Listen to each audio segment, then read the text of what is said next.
Hello everyone, now we are going to solve the questions based on the whirling of the shaft.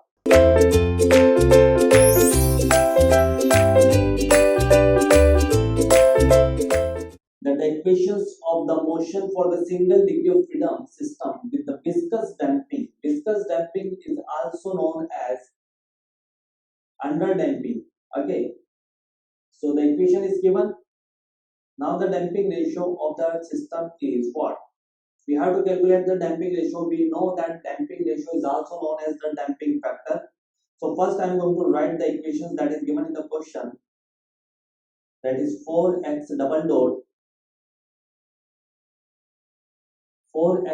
dot plus 9x dot. We need to understand the things properly. In the vibrations, the questions are very important.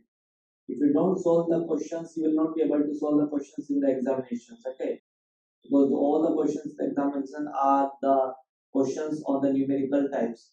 So now this is equations given. We generally compare these equations with the equations of the damping system, that is mx double dot plus cx dot plus sx is equal to 0. So when you compare these equations, so you can get the m is equal to 4, c is equal to 9 and s is equal to 16. Okay, and the unit, this is kilogram.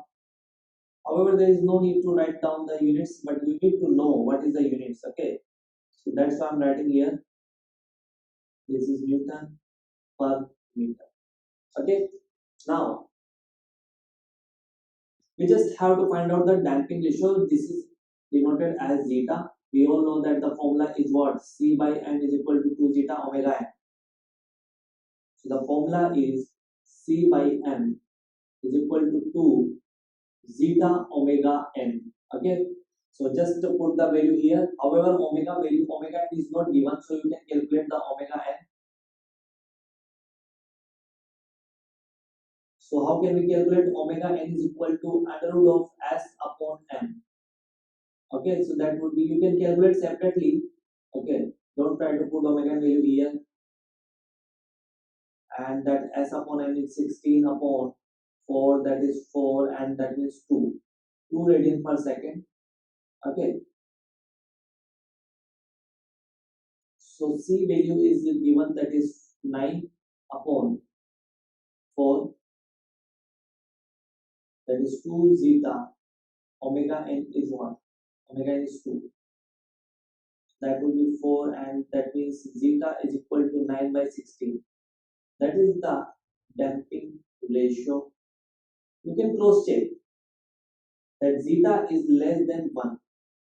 Less than 1 means under damping, means viscous, under damping means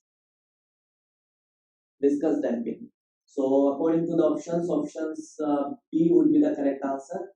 9 by 16 is the final answer. So I hope you will understand these solutions. There will not be any doubt here. Okay, so thank you.